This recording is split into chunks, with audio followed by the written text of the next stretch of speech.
Bonsoir, merci de votre fidélité. La Commission électorale nationale indépendante CENI a accueilli ce matin à son siège une réunion d'échange et de partage d'informations avec les responsables des commissions déconcentrées.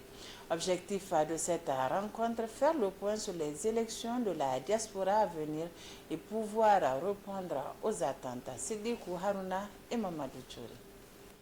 C'est une rencontre d'échange et d'information entre les responsables de la Commission électorale nationale indépendante et ceux des commissions déconcentrées qui portent sur la tenue prochaine des élections de la diaspora. Une rencontre qui revêt un caractère éminemment important pour notre pays, d'où cette adresse particulièrement insistante du président de la CENI pour une meilleure réussite de ce pan du processus électoral. M. Issaka Souna s'est auparavant félicité de la qualité en termes de ressources humaines engagées. Nous nous considérons comme des gens avertis pour les questions électorales, mais nous ne sommes pas forcément mieux nantis que d'autres personnes qui n'ont pas eu la même chance que nous d'être choisies ici. Heureusement, celles que nous avons choisies, les personnes que nous avons choisies ne sont pas les moins méritantes. Alors, soyons heureux d'être ensemble. N'oublions pas que nous sommes le fruit d'un choix serré et nécessairement discriminatoire. À partir de ce moment, nous sommes en devoir d'avancer et de porter haut et très haut le drapeau du succès des élections que nous avons déjà porté avec beaucoup de bonheur les moments passés. Au regard de cette qualité, le président de la CENI s'est dit confiant quant au travail qui en ressortira. Néanmoins, il a tenu à attirer l'attention sur les lourdes responsabilités qui leur incombent quant à la fiabilité des résultats recherchés. Nous aurons, et ça nous en avons parlé, à parcourir les différentes étapes du scrutin qui nous attendent. Nous allons également regarder ensemble quelle est la nuance, ou quelles sont les nuances et les différences entre les élections telles que nous les avons organisées ici au Niger et les élections telles que nous allons les organiser au Niger, mais à l'extérieur de nos frontières. Pour toutes ces raisons, nous avons le devoir impérieux de faire preuve d'exemple.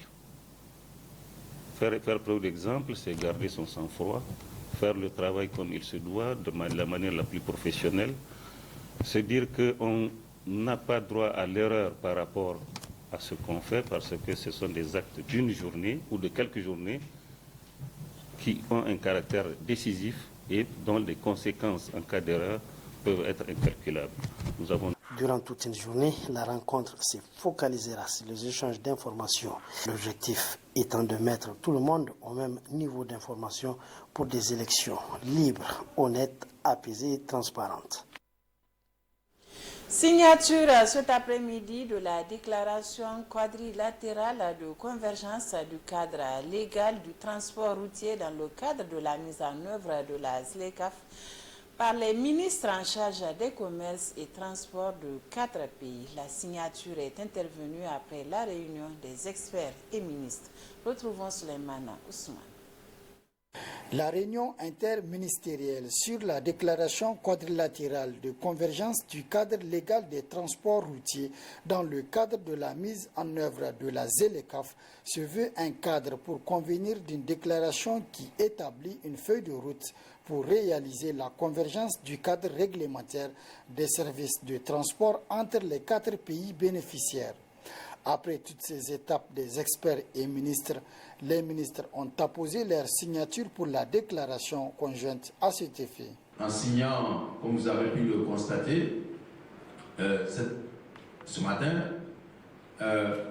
l'accord de facilitation, pas l'accord de facilitation d'échange, mais du moins, nous nous sommes entendus sur non seulement la perception que nous avons des différents accords existants entre nos États, mais aussi au niveau communautaire, pour que dans la mise en œuvre et dans leur effectivité, nous nous engageons tous à faire en sorte que cela soit. Et les échanges que nous avons eus ce matin ont été fructueux, francs, sincères, ouverts, et tous les ministres se sont engagés à faire en sorte que le commerce entre nos États soit facilité. Les signataires de la présente déclaration ont également formulé des motions de remerciement. Nous, ministres en charge du commerce et ministres en charge du transport routier, du Bénin, du Burkina Faso, du Niger et du Togo, adressons nos vifs remerciements à son Excellence, M. Mohamed Bazoum, président de la République du Niger, chef de l'État, au gouvernement et au peuple nigérien pour l'accueil chaleureux et fraternel dont nous avons fait l'objet et pour les commodités mises à notre disposition au cours de notre séjour au Niger dans le cadre de la réunion interministérielle pour la convergence du cadre légal du transport routier, de l'intermédiation, du transit et des échanges au Bénin, au Burkina Faso, au Niger et au Togo. Adressons nos vifs remerciements au programme du cadre intégré renforcé, à la conférence des Nations Unies pour le commerce et le développement CUNICED, pour leur soutien technique et financier aux 4 pays bénéficiaires du projet régional de la facilitation du transit, du transport et des échanges en Afrique de l'Ouest pour une meilleure participation aux chaînes de valeur. Cette déclaration ainsi signée envisage également le développement d'un accord de garantie quadrilatéral unique qui pourrait devenir opérationnel grâce aux ajustements apportés par le système interconnecté de gestion des marchandises en transit. L'ONG Mieux Vivre avec le handicap a procédé cet après-midi au lancement du projet Mon handicap, ma dignité. Un projet qui vise à améliorer les conditions de vie des détenus handicapés dans les prisons civiles de Niamey et Maradi. Un projet financé par Oxfam à travers le programme Voice Niger pour une durée de 12 mois. Le point avec Boubacar Amadou et Ablesedou. La présente cérémonie marque le lancement officiel du projet Mon handicap, ma dignité, une initiative de l'ONG Mieux Vivre avec le handicap et qui vise à contribuer à l'amélioration des conditions de vie des personnes handicapées détenues au niveau des prisons civiles de Niamey et de Maradi. Le vrai motif qui nous a poussé à aller vers ce projet-là, à un moment donné, nous avons réfléchi avec notre slogan qui dit que rien pour nous et pour nous, rien pour nous sans nous et pour nous tous. Donc, dans le nous tous là, nous avons compris que quelque part, on est en train d'oublier les personnes handicapées détenues au niveau des maisons d'arrêt. Parce que vous n'êtes pas sans savoir qu'au niveau des maisons d'arrêt, on peut trouver toutes sortes de personnes. Donc, c'est dans ce sens-là que nous avons pensé à nos frères et sœurs qui peuvent se retrouver dans cette situation. Comment nous pouvons en tout cas amener notre contribution pour améliorer leurs conditions de vie. C'était cette raison qui nous a vraiment poussé à aller vers nos frères et sœurs là qui sont détenus au sein des prisons civiles de Niamey et de Maradi. Dans la mise en œuvre de ce projet d'une durée de 12 mois, l'ONG Mieux Vivre avec le handicap a bénéficié du soutien financier de Oxfam à travers le programme Voice Niger qui apprécie à sa juste valeur cette initiative. Saluer l'initiative parce que à l'origine, ce projet est issu d'un prix que nous appelons le prix Naonou.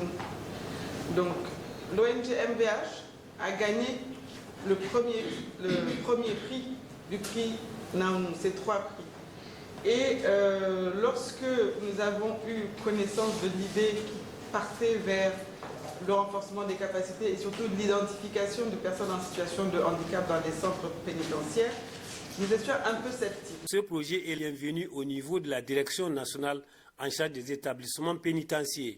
C'est surtout un mot de remerciement pour avoir pensé vraiment à cette population donc vulnérable en général et particulièrement les handicapés.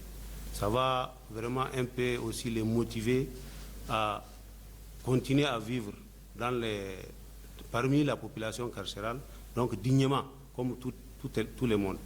D'ores et déjà, le projet envisage de mener des plaidoyers auprès des autorités compétentes pour une prise en compte des préoccupations des détenus handicapés, notamment des traducteurs pour les détenus qui n'arrivent pas à s'exprimer ou à se défendre.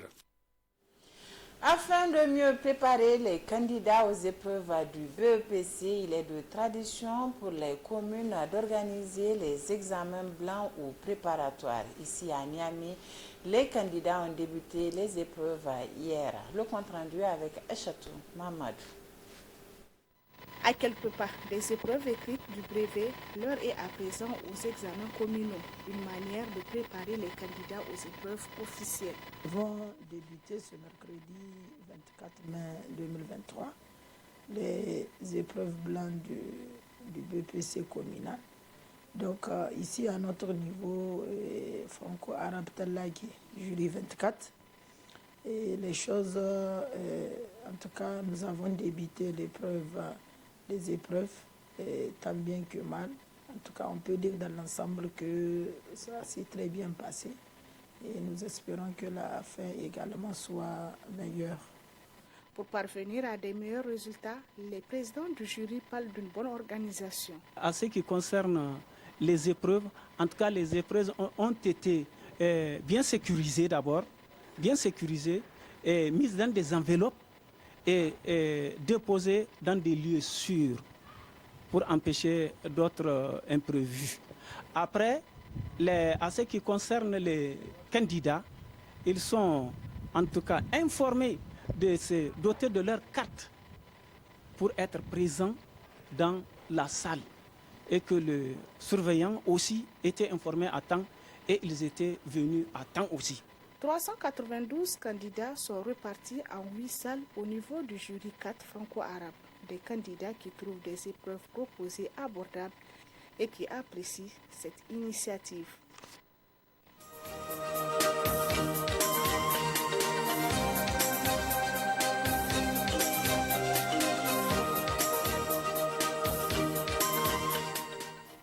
Bonsoir Mustapha. Bonsoir Aminata Yamega.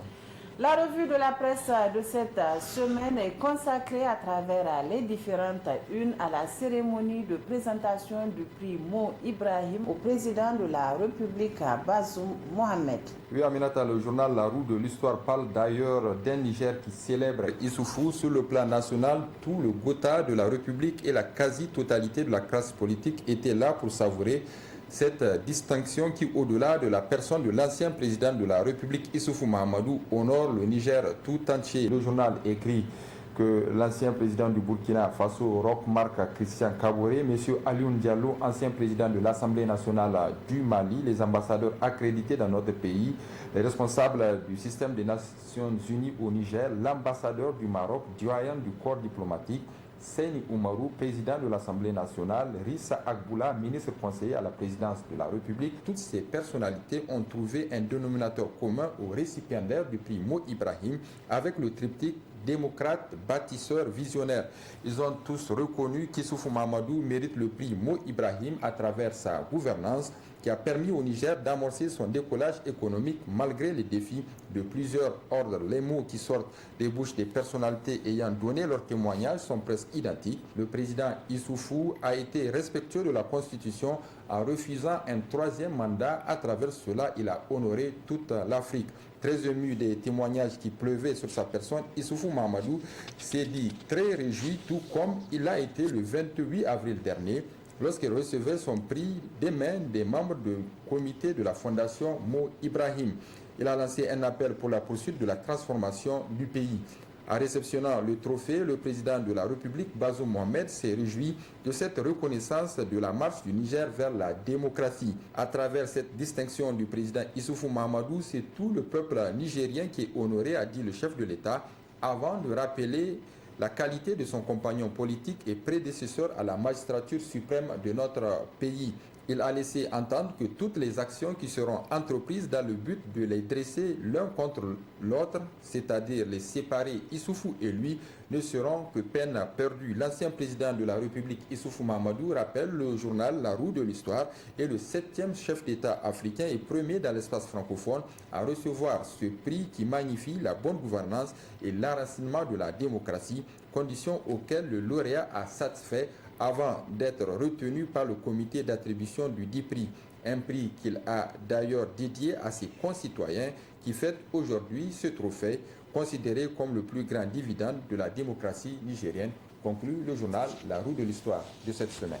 L'hebdomadaire privé Le Canard en furie qui rapporte les détails de la cérémonie de présentation du prix voit dans la dualité affichée entre Issoufou et Bazoum l'hypocrisie des gentillesses protocolaires. Le journal écrit: la cérémonie organisée au centre de conférence Mahatma Gandhi pour la présentation du prix Mo Ibrahim le vendredi 19 mai 2023 était pour l'ancien président Issoufou Mahamadou l'occasion de se mettre sous les projecteurs dans un pays où il est devenu invisible depuis quelque temps, écrit donc le journal Le Canard en furie de cette semaine.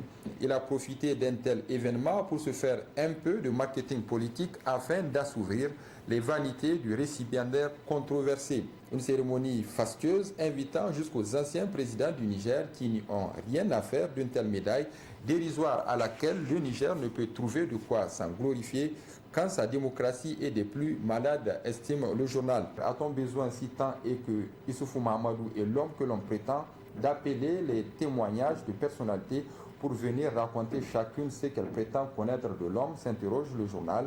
Ne parlons pas de Seyni Oumarou qui, dans l'oubli de ses discours sur le régime, se dédisant sans pudeur, en vient avec des flatteries qui salissent sa robe de représentant du peuple. Il en est de même de Rissa Agboula qui laisse entendre que c'est à cause de Issoufou Mahamadou que la paix est maintenue au nord où le pays avait connu des rébellions. Chacun défend son pain car tout le monde le sait que de la même manière qu'il n'y a pas la paix dans d'autres régions du pays, il n'y en a pas dans la région d'Agadez. Issoufou avait eu 10 ans pour convaincre. Si après cette période l'on a pu le juger sur ses actes plutôt que sur ses paroles, pourquoi imposer aujourd'hui ces mises en scène par lesquels on voudrait montrer et démontrer qu'il fut bon? Issoufou et Bazoum sont aujourd'hui deux hommes que tout oppose. Pour dire la vérité, selon le journal, Issoufou est parti sans partir car son ombre pèse encore sur la Renaissance Acte 3. Pour le journal, c'est une évidence et pour s'en convaincre, il n'y a qu'à regarder les collaborateurs que Issoufou a imposés à Bazoum pour gouverner après lui. Les médias internationaux ne se sont pas intéressés à la cérémonie pour cause l'uranium guette et à l'affût, gâchant tout pour un homme qui a cru trouver en sa médaille un moyen de renaître politiquement, mais qui finit par découvrir le grand désastre qui vient ruiner son passage à la tête de l'État. Et l'hebdomadaire privé L'éclosion de cette semaine s'est penché sur le témoignage du président de l'Assemblée nationale et président du MNSD Nassara Seyni Oumarou à l'occasion de la présentation du prix Mo Ibrahim.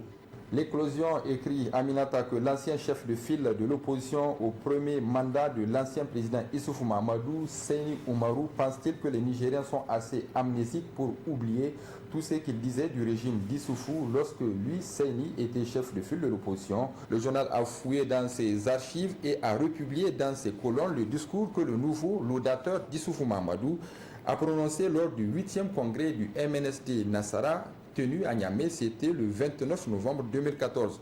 Le confrère estime que le dit discours est assez intéressant pour illustrer ce qu'a été la gouvernance d'Issoufou Mahamadou sur le plan de l'enracinement de la démocratie dans notre pays. Dans le dit discours, le président du MNSD Nassara a prononcé 15 fois le nom de Issoufou Mahamadou comme si le congrès lui était dédié. Et croyez-le, ce n'était pas pour chanter ses éloges comme aujourd'hui.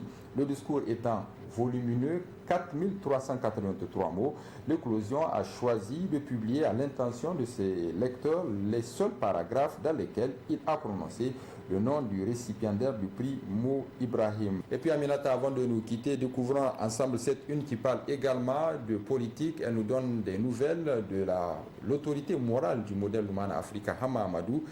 Et c'est la une du journal Le Monde d'aujourd'hui, numéro 538 du 24 mai 2023, qui écrit à sa une « Les états d'âme politiques de Hama Amadou, conscience militante, où es-tu » Moustapha Zongoma, merci. Merci Aminata Yayamega. Ici se referme également cette édition. Merci à vous de nous avoir suivis. Restez en notre compagnie. Nos programmes se poursuivent sur Bonfils.